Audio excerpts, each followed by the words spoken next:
लोगों ने अपनी जिंदगी भर के जमा पूंजी लगाकर मकान खरीदे, बदले में उन्हें मिली टूटी हुई सड़कें और बदहाल पार्क। वशिष्ठ मोहाली 6 फरवरी। टीडीआई सिटी के लोगों ने अपनी जिंदगी भर की जमा पूंजी लगाकर यहां पर अपने आशियाने बनाए, लेकिन उन्हें बदले में मिला तो सिर्फ और सिर्फ टूटी हुई सड़कें और बदहाल पार्क। ये बात मोहाली से भाजपा उम्मीदवार संजीव वशिष्ठ ने रविवार को टीडीआई सिटी में अपना चुनाव प्रचार करते हुए कही। वशिष्ठ टीडीआई में एक चुनावी सभा को संबोधित करने के लिए पहुंचे थे। इस दौरान उन्होंने कहा कि जब वे यहां पर आ रहे थे तो आगे सड़क की हालत खराब होने के चलते वह रास्ता ही बंद किया हुआ था, जिसके चलते उन्हें लंबा रास्ता तय करके वहां पर पहुंचना पड़ा।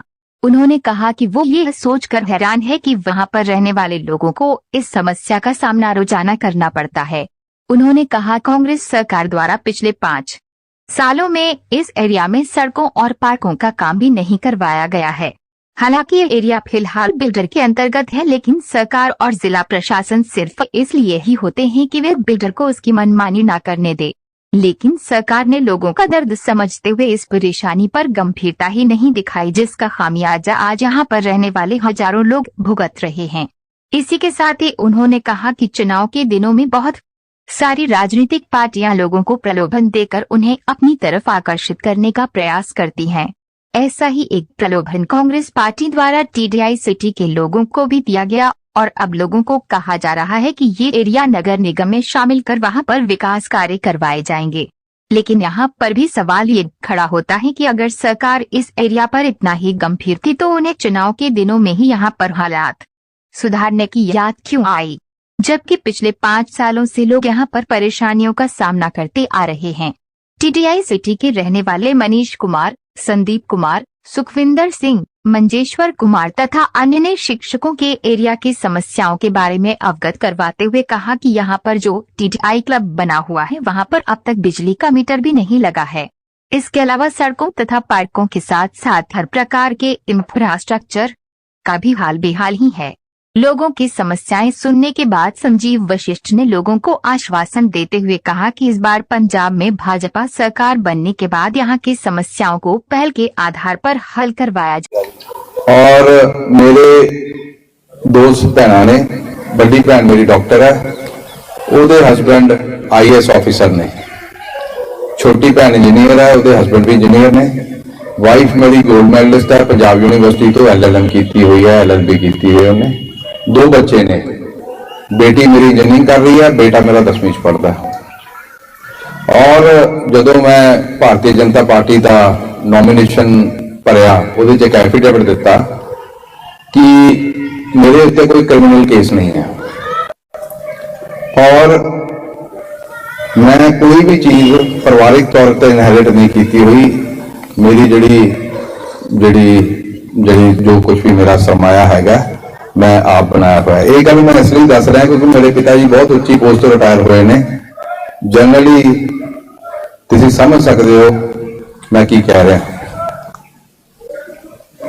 देखो मैं एक गल कहना कि असं जनरली पॉलिटिकल बंदियां नूं चंगा माड़ा कहने आ, पर किते ना किते कसूर वोटर का होंदा।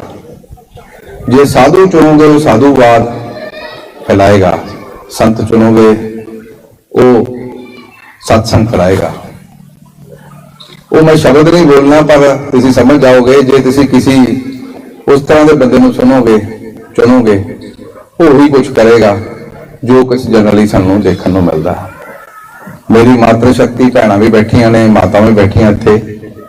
सानू पता जो असी फुलका बनाने तेन फैलाने वास्ते दोनों पासों सेक लाने। 15 साल तो इसी फुलके नूं इक्के पासे पाया हुआ, फुलन की जगह शायद थोड़ा सड़ गया। इसी करके जड़ियां परेशानियां तुसीं उन्हें RWA वाले या TDI के सिटी के निवासी शेयर कर रहे सी, वो परेशानियां आ रही ने क्योंकि इन्हां नूं फर्क नहीं पैंदा। मैं जगह जगह सुनदा बड़ा विकास किया 15 साल च, मैनू हाले तक कोई ऐसी चीज नहीं नजर आई जिन्होंने ये विकास कहते ने, या मेरे विकास समझ घट है या परिभाषा नहीं मैनू पता की है विकास की। हुण मैं जो आ रहा सीगा ते अगे रस्ता बंद सी, मैं घूम के आया, ਸੜਕਾਂ ਦਾ ਬੁਰਾ ਹਾਲ ਹੈ। ਦੇਖੋ ਇਹਨਾਂ ਨੇ ਭੋਗ ਦੇ ਭਾਰ ਜਗ੍ਹਾਵਾਂ ਖਰੀਦੀਆਂ, ਤੁਹਾਨੂੰ ਕਿੰਨੀਆਂ ਮਹਿੰਗੀਆਂ ਦਿੱਤੀਆਂ। ਐਡਮਿਨਿਸਟ੍ਰੇਸ਼ਨ ਪੋਲੀਟੀਕਲ ਦਾ ਕੰਮ ਇਹੀ ਹੁੰਦਾ ਹੈ ਕਿ ਥੋੜੀ ਜੀ ਚੂੜੀ ਕੱਸ ਦੇਵੇ। ਤੁਸੀਂ ਵੋਟਰ ਹੋ, ਇਹਨਾਂ ਦਾ ਕੀ ਜਾਂਦਾ। ਪਰ ਜਦੋਂ ਇਹ ਚੂੜੀ ਕੱਸਦੇ ਨੇ, ਜਿਹੜੇ ਲੋਕ ਸਰਮਾਏਦਾਰ ਨੇ ਉਹ ਛੋਟਾ ਜਿਹਾ ਪੈਕਟ ਫੜਾ ਆਉਂਦੇ ਨੇ ਤੇ ਤੁਸੀਂ ਉੱਥੇ ਦੇ ਉੱਥੇ ਖੜੇ ਹੋ। ਮੈਂ ਤੁਹਾਨੂੰ ਇਹ ਦੱਸਣਾ ਚਾਹੁੰਦਾ, ਮੈਂ ਵੀ ਤੁਹਾਡੇ ਨਾਲ ਭੁਗਤ ਭੋਗੀ ਹਾਂ। TDI ਕਾਰਨਰ ਤੇ ਇੱਕ ਰੇਡੀਅਸ ਕਰਕੇ ਹੋਟਲ ਬਣਿਆ।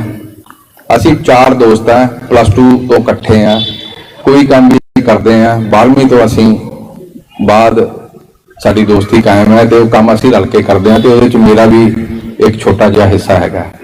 ਸੋ ਜਿਹੜੀਆਂ ਇੱਥੇ ਪਰੇਸ਼ਾਨੀਆਂ ਨੇ ਉਹਨਾਂ ਦਾ ਭੁਗਤ ਭੋਗੀ ਤੇ ਮੈਂ ਆਪ ਹੀ ਹਾਂ।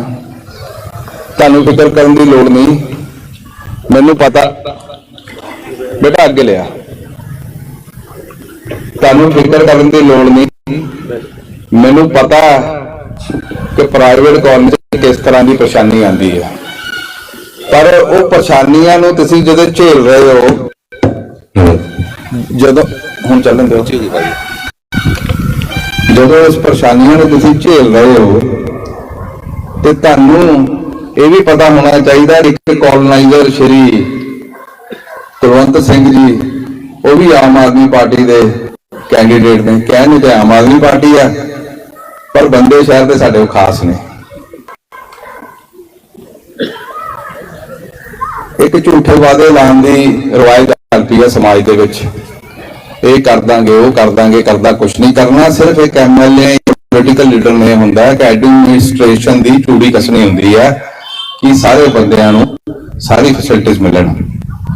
ਜਿੱਥੋਂ ਤੱਕ ਤੁਹਾਡੀ ਪਰੇਸ਼ਾਨੀਆਂ ਦੀ ਗੱਲ ਹੈ, ਮੈਂ ਕੋਈ ਵੀ ਮੇਰੀ ਜਗ੍ਹਾ ਹੋਏਗਾ ਤੁਹਾਨੂੰ ਵਾਅਦਾ ਕਰਾਂਗਾ, ਬਟ ਮੈਂ ਪ੍ਰਧਾਨ ਰਹਿੰਦੇ ਹੋਏ ਮਾਲੀ ਇੰਡਸਟਰੀ ਐਸੋਸੀਏਸ਼ਨ ਦੇ ਜਿਹੜੇ ਕੰਮ ਕੀਤੇ ਨੇ, ਸੋਨੀ ਜੀ ਇੱਥੇ ਗਵਾਹ ਨੇ। ਤੁਸੀਂ ਕਿਸੇ ਹੋਰ ਵੀ ਇੰਡਸਟਰੀ ਐਸੋਸੀਏਸ਼ਨ ਦੇ ਬੰਦੇ ਨੂੰ ਇਸ ਬਾਰੇ ਪੁੱਛ ਲਓ, ਉਹ ਦੱਸੇਗਾ ਕਿ ਸੰਜੀਵ ਵਿਸ਼ਿਸ਼ਟ ਦਾ ਕੰਮ ਕਰਨ ਦਾ ਤਰੀਕਾ ਕੀ ਹੈ। ਸਾਡੇ ESI ਹਸਪਤਾਲ ਹੈ 30 ਬੈੱਡਡ। ਸਾਡੇ ਸਾਬਕਾ ਮੰਤਰੀ ਹੈਲਥ ਮਿਨਿਸਟਰ ਸੀ, 0 ਸਰਵਿਸ ਦਿੱਤੀ। ਮੈਂ ਰੋਜ਼ ਕਲੇਸ਼ ਪਾਇਆ ਹੁੰਦਾ ਸੀ। 18 ਬੰਦਿਆਂ ਨੂੰ ਡੇਂਗੂ ਵਿੱਚ ਫ੍ਰੀ ਇਲਾਜ ਕਰਵਾ ਕੇ ਦਿੱਤਾ। ਕਰੋਨਾ ਦੇ ਵਿੱਚ ਕੰਮ ਸਰਕਾਰ ਨੇ ਕੀਤਾ, ਅਸੀਂ ਪੂਰੀ ਮਿਹਨਤ ਕਰਕੇ ਇੰਡਸਟਰੀ ਵੱਲੋਂ, ਤੁਸੀਂ ਪੜ੍ਹਦੇ ਰਹੇ ਹੋ, ਸਾਡੇ ਸਾਥੀਆਂ ਨੇ ਫ੍ਰੀ ਆਕਸੀਜਨ ਦਿੱਤੀ, ਜਿੱਥੇ ਜਿੱਥੇ ਅਸੀਂ ਖਾਣ ਜਾਣਾ ਸੀ ਉਹ ਕੰਮ ਵੀ ਕੀਤਾ। ਉਦੋਂ ਸਾਨੂੰ ਇਹ ਨਹੀਂ ਪਤਾ ਸੀਗਾ ਕਿ ਮੈਂ ਪੋਲੀਟੀਕਲੀ ਇੱਥੋਂ ਇਲੈਕਸ਼ਨ ਲੜਨਾ, ਕਿਉਂਕਿ 2019-2020 ਦੇ ਵਿੱਚ ਸਾਡੀ ਅਲਾਇੰਸ ਕਾਇਮ ਸੀਗੀ। ਮੈਂ ਜਿਹੜੀ ਗੱਲ ਪਹਿਲੇ ਰੱਖੀ ਸੀਗੀ ਕਿ ਬੰਦਾ ਜਿਹੋ ਜਿਹਾ ਲੱਭੋਗੇ ਉਹੋ ਜਿਹਾ ਕੰਮ ਕਰੇਗਾ। ਜਨਰਲੀ ਅਸੀਂ ਵੋਟ ਪਾਉਣ ਜਦੋਂ ਜਾਂਦੇ ਹਾਂ ਤੇ 3-4 ਚੀਜ਼ਾਂ ਦਾ ਧਿਆਨ ਰੱਖਦੇ ਹਾਂ, ਸਾਡੀ ਬਰਾਦਰੀ ਦਾ, ਸਾਡੀ ਜਾਤ ਦਾ, ਸਾਡੀ ਪਾਤ ਦਾ। ਯਾਰ ਸਾਡੇ ਭੋਗ ਤੇ ਆਇਆ ਸੀ। ਇਹ ਵੀ ਇੱਕ ਨਵੀਂ ਚਰਚਾ ਸ਼ੁਰੂ ਹੋਈ ਹੈ ਕਿ ਸੁੱਖ ਦੁੱਖ ਦੇ ਵਿੱਚ ਦੇਖੋ ਬੰਦਿਆਂ ਦੀ ਲੋੜ, ਸਾਨੂੰ MLA ਦੀ ਲੋੜ ਇਹ ਨਹੀਂ ਹੈ ਕਿ ਸਾਡੇ ਘਰੇ ਗੇੜਾ ਮਾਰ ਜਾਵੇ। MLA ਦੀ ਲੋੜ ਇਸ ਲਈ ਹੈ ਕਿ ਤੁਹਾਡੀਆਂ ਸੜਕਾਂ ਵਧੀਆ ਹੋਣ, ਤੁਹਾਨੂੰ ਪਾਣੀ ਵਾਟਰ ਸਪਲਾਈ ਵਧੀਆ ਮਿਲਦਾ ਹੋਵੇ, ਤੁਹਾਨੂੰ ਬੱਤੀ ਪੂਰੀ ਮਿਲਦੀ ਹੋਵੇ, ਤੁਹਾਡੀਆਂ ਜਿਹੜੀਆਂ ਲਾਅ ਐਂਡ ਆਰਡਰ ਹੈ ਵਧੀਆ ਹੋਵੇ, ਤੁਹਾਡੇ ਸ਼ਹਿਰ ਦੇ ਹੈਲਥ ਸਰਵਿਸਿਜ਼ ਵਧੀਆ ਹੋਣ। ਔਰ ਇਹ ਸਭ ਕਰਨ ਲਈ ਪੈਸੇ ਦੇ ਇਨਫਰਾਸਟ੍ਰਕਚਰ ਹੈਗਾ। ਸਿਰਫ ਇਹ ਬੰਦ ਕਰ ਦੇਣ ਤੇ ਆਪਣਾ ਕੰਮ ਵਧੀਆ ਹੋ ਜਾਏਗਾ। ਮੈਂ ਤੁਹਾਨੂੰ ਵਾਅਦਾ ਕਰਦਾ, ਤੁਹਾਡੀ ਤਕਲੀਫ ਦੇ ਵਿੱਚ 24 ਘੰਟੇ 7 ਦਿਨ ਮੈਂ ਤੁਹਾਡਾ ਸਾਥ ਦੇਵਾਂਗਾ। ਪਰ ਤੁਸੀਂ ਇੱਕ ਚੀਜ਼ ਦਾ ਧਿਆਨ ਰੱਖਣਾ, ਵੋਟ ਜਿਹਨੂੰ ਮਰਜ਼ੀ ਪਾਈਓ, ਵੋਟ ਜ਼ਰੂਰ ਪਾਉਣ ਜਾਈਓ। ਇਲੈਕਸ਼ਨ ਇੱਕ ਉਤਸਵ ਹੁੰਦਾ ਔਰ ਉਸ ਉਤਸਵ ਵਿੱਚ ਸਾਨੂੰ ਸਾਰਿਆਂ ਨੂੰ ਪਾਰਟਿਸਿਪੇਟ ਕਰਨਾ ਚਾਹੀਦਾ, ਕਿਉਂਕਿ ਜਦੋਂ ਅਸੀਂ ਪਾਰਟਿਸਿਪੇਟ ਨਹੀਂ ਕਰਦੇ, ਇੱਕ ਇੰਗਲੈਂਡ ਦੇ ਵਿੱਚ ਤੁਸੀਂ ਪੜ੍ਹੇ ਲਿਖੇ ਬੰਦੇ ਸਾਰੇ ਬੈਠੇ ਹੋ, ਤੁਹਾਨੂੰ ਪਤਾ ਬ੍ਰੈਕਸਿਟ ਹੋਇਆ, 40% ਲੋਕਾਂ ਨੇ ਵੋਟ ਪਾਤੀ, ਇੰਗਲੈਂਡ ਨੂੰ ਯੂਰਪੀਅਨ ਯੂਨੀਅਨ ਚੋਂ ਬਾਹਰ ਜਾਣਾ ਪਿਆ। ਲੋਕੀ ਹਾਹਾਕਾਰ ਮਚ ਗਈ, ਲੋਕੀ ਕਹਿੰਦੇ ਅਸੀਂ ਮੂਰਖਤਾ ਕਰਤੀ, ਵੋਟ ਪਾਣ ਨਹੀਂ ਗਏ। ਔਰ ਇੰਗਲੈਂਡ ਦੀ ਇਕਨੋਮੀ ਇੰਨੀ ਥੱਲੇ ਆ ਗਈ ਇਸ ਵੇਲੇ, ਇੰਗਲੈਂਡ ਦਾ ਇੰਨਾ ਬੁਰਾ ਹਾਲ ਹੈ, ਜਦਕਿ ਇੰਨਾ ਡਿਵੈਲਪਡ ਨੇਸ਼ਨ ਅਸੀਂ ਮੰਨਦੇ ਹਾਂ ਕਿ ਸਿਰਫ 60% ਲੋਕ ਵੋਟ ਨਹੀਂ ਪਾਣ ਗਏ। ਜਿਹੜੇ ਬੰਦਿਆਂ ਨੂੰ ਲੋੜ ਨਹੀਂ ਸੀ ਵੋਟ ਪਾਣ ਦੀ, ਉਹ ਜਾ ਕੇ ਕਿਹਾ ਹੈ ਕਿ ਯੂਰਪ ਤੋਂ ਸਾਨੂੰ ਬਾਹਰ ਕੱਢ ਦਿਓ, ਬਾਹਰ ਨਿਕਲ ਕੇ ਵਿਚਾਰੇ। ਸਿਮਿਲਰਲੀ ਇਹ ਜਿਹੜਾ ਉਤਸਵ ਚੱਲ ਰਿਹਾ ਹੈ, 20 ਫਰਵਰੀ ਨੂੰ ਵੋਟਾਂ ਪੈਣੀਆਂ, ਇਸ ਉਤਸਵ 'ਚ ਤੁਸੀਂ ਸਾਰਿਆਂ ਨੇ ਪਾਰਟ ਲੈਣਾ। ਘਰ ਘਰ ਜਾ ਕੇ ਆਪਣੇ ਭੈਣ ਭਰਾ ਸਾਥੀ ਸੰਗੀਆਂ ਸਾਰਿਆਂ ਨੂੰ ਕਹਿਣਾ ਵੋਟ ਪਾਓ। ਵਿਚਾਰਧਾਰਾ ਕੋਈ ਨਹੀਂ ਮਾੜੀ, ਐਜ਼ ਲੌਂਗ ਐਜ਼ ਉਹ ਦੇਸ਼ ਦੇ ਹਿੱਤ ਵਿੱਚ ਹੋਵੇ, ਉਹ ਰਾਸ਼ਟਰ ਦੇ ਹਿੱਤ ਵਿੱਚ ਹੋਵੇ। ਜਿਹੜੇ ਰਾਸ਼ਟਰ ਦੇ ਵਿੱਚ ਵਿਚਾਰਧਾਰਾ ਨਹੀਂ, ਉਹ ਗਲਤ ਹੈ, ਉਹਦੇ ਪਿੱਛੇ ਨਹੀਂ। ਵੋਟ ਸਾਰਿਆਂ ਨੇ ਪਾਉਣ ਜਾਣਾ, ਕਿਉਂਕਿ ਮਤ ਜਿਹੜੇ ਮਤਦਾਨ ਹੈ, ਇਹਨੂੰ ਕਿਹਾ ਜਾਂਦਾ ਦਾਨ ਮਤ, ਵੋਟ ਦਾ ਦਾਨ ਮਤ ਦੇ ਨਾਲ। ਅਸੀਂ ਮਤ ਕਈ ਵਾਰ ਭਾਵਨਾਵਾਂ 'ਚ ਇਮੋਸ਼ਨਲ ਹੋ ਕੇ ਯਾਰੀ ਦੋਸਤੀ ਦੇ ਵਿੱਚ, ਉਹ ਯਾਰ ਮੈਨੂੰ 20 ਸਾਲ ਤੋਂ ਜਾਣਦਾ, ਇਸ ਚੱਕਰ 'ਚ ਫਸ ਜਾਂਦੇ ਹਾਂ।